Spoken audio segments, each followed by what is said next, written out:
Here's a video on MULN, MULN, and why I'm so bullish on MULN. Now, first, let's look at this. All right, we got a market cap down here of 22.44 million. Depending on where you look, you can see anywhere from 22 million to 25 million. That's not super important. What's important is that we know there's 20 million shares available. Roughly, let's just say 25 million shares in the float. And now we go to the options. Now, because these options are so cheaply priced, there was very, very little price action in any of these options. So if you look at the open interest, these are the contracts that people have already bought and that they're holding on to. If you look at the volume can either represent buying of a contract or closing out of an open interest contract. So if we look at this first one right here with this dollar right here, it says the volume was 14,499 contracts and the open interest is 10,221. If the volume today was all buying, which I bet it's going to be close to almost all buying, then tomorrow the open interest would be at 24,720 contracts. And so that's what we're going to be looking at for tomorrow, is to see how many of these open contracts are getting added to the open interest. But like I said, because even though it went up 10%, even though it went down 10%, there was very little price action on any of these options. I mean, when this guy right here was up 10%, this guy got up to $75 a contract. When it hit negative 10%, it got down to $65 a contract, and now it's at 70. And so these little 10% swings, they're not going to do anything for you. Like, you're literally a mulling because you know it's going to go up 100%, 200%, 300%. Personally, I think $3 to $5 will be the next pump. And then depending on how many people sell and how big the options get and all that good stuff, I could see another dump before another pump. But we're really going to play it day by day. But right now, if we assume that almost all this volume is also just buying and that there's very little people that close out their contracts, what we're going to see is, let's just do some quick math. So we got about 25,000 there. Then we got 30,000 on the 250 strike. So that's 55,000 plus another 7,000 would be 62,000 plus another 10,000 would be 72,000. If we add this up, that's about 20. So there's 92,000. Add all these up, and about 102, 120. We probably got about 120,000 contracts. So if we look at 120,000 option contracts, each option contract represents 100 shares. So that's 12 million shares that are in the gamma potential of the, basically when we're calculating the gamma interest. So everyone likes to calculate the short interest of a stock to determine what they're going to bet on. But there's a lot of stocks that have 30% short interest that never move. And so it's not very good. It's not your most bullish indicator. Gamma, on the other hand, is showing that retail is coming in to buy these options.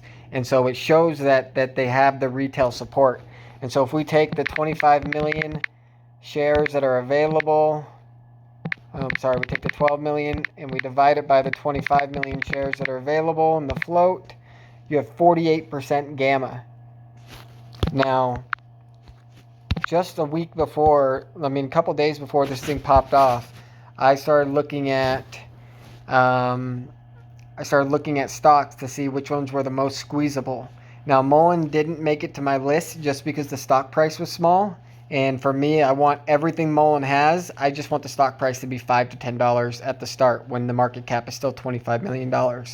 And it allows you to play options a little bit differently when there's a higher stock price.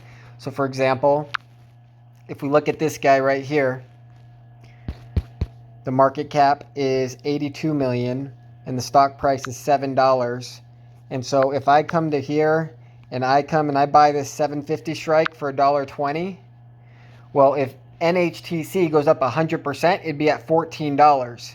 And so 100% will increase the value of this option to roughly $700.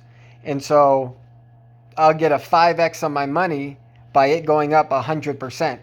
Where on MULN, if I come here and I buy let's just say the April $1, and I buy this for 45, when MULN goes to $2, I'm going to make 200% on my money. So this guy's going to be worth, well, actually, I'm going to make 100% on my money. So this guy's going to be worth $1 because it'll be $1 in the money. So you take the $2 minus the $1 strike price, and that's how much money you've made on your contract. If it costs you 45 cents, then times that, like 90 cents is a doubling plus that 10 cents.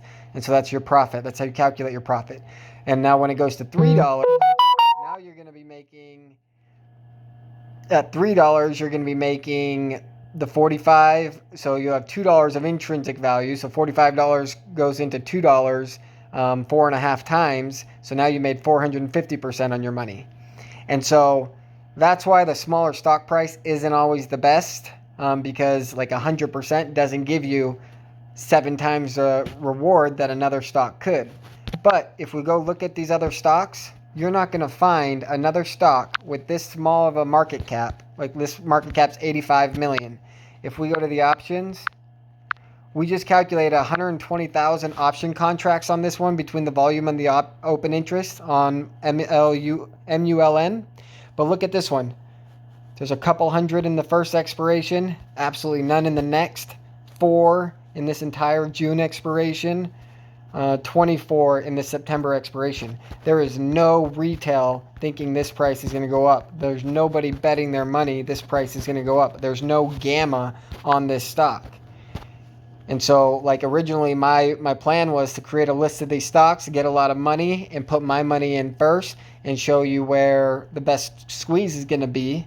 If we look at this one again, let's see how many option contracts this one has.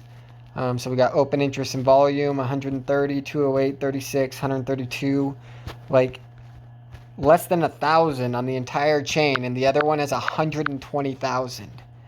Okay, and so the small market cap, super good thing, but the low options, this one just had a 12% day. Let's see the options.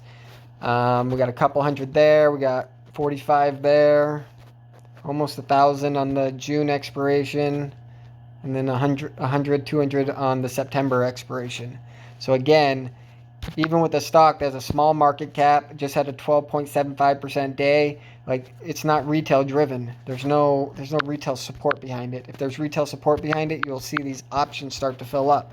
And so even though I found all these symbols that would be good if I had money to start the options and show people that people are betting on the options, because I'm betting on the options, these were all great plays in that scenario.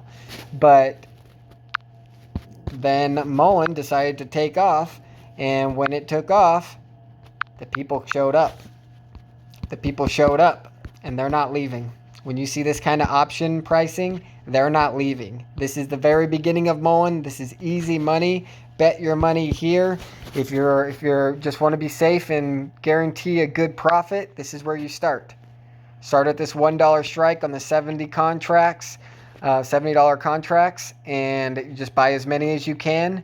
I'm assuming it's going to go to $3 to $5 in this next run up, and then when it does, I'm going to be watching, and I'm going to be prepared to buy puts, and I'm going to be telling people how to trade it day to day. And basically, whatever you're in going into the next day, you don't worry about anything unless it's time to cash out. If it's time to cash out because you've seen enough profit, great for you. But like, you're not going to be trading every day is what I'm getting at. So it might take 2 weeks for this thing to pop off again. But with these option contracts, every day I'm going to be calculating every day, and we're going to be calculating the gamma exposure that increases every day. And you're going to see that the people aren't leaving. This is, they grabbed the people's attention, and now they're going to send the stock price up, and they're going to try to do a lot of manipulation to take a lot of money from people that are trading the options. They're going to try to beat you in the option trades, and I'm going to show you how to beat them. If you just want to buy and hold, and you don't care about selling and then getting back in and all that other stuff, and you just want to hold until it hits $10 in a couple months from now, your best bet's probably going to be this 250 strike for 50 cents. But either the $1 strike or the 250 strike are the only strikes that I would play if I were you. And this is where you should just be loading up your volume big time. Yeah, MULN's unlike any of these other small caps, people. I mean, let's see here. Let's do, what's that one that was just running a lot last week? IRNT was running a lot. Let's see how many options this guy got. He should have quite a bit just because it's a more known one. So this one, we can see thousands. There's about 10,000 on that option chain. Not very much on this one. Yeah, I mean, retail saw it move and some people bought, but there wasn't not a lot of gamma people. Not a lot of people playing these. There's a little bit, but not a ton. There's way more contracts on MULN right now. And if we look at this one, the market cap's 487 million. That means it takes 20 times as much money to move IRNT up 100% than it does to move MULN up 100%. 20 times more money of people buying the stock. And there's no gamma to go with it. So, I mean, obviously this one's better than some of the other ones I just showed you, but it's still weak in comparison to MULN. MULN is a special case right now. You don't see it very often. It's definitely a good come up. It's going to pay, people. It has to pay.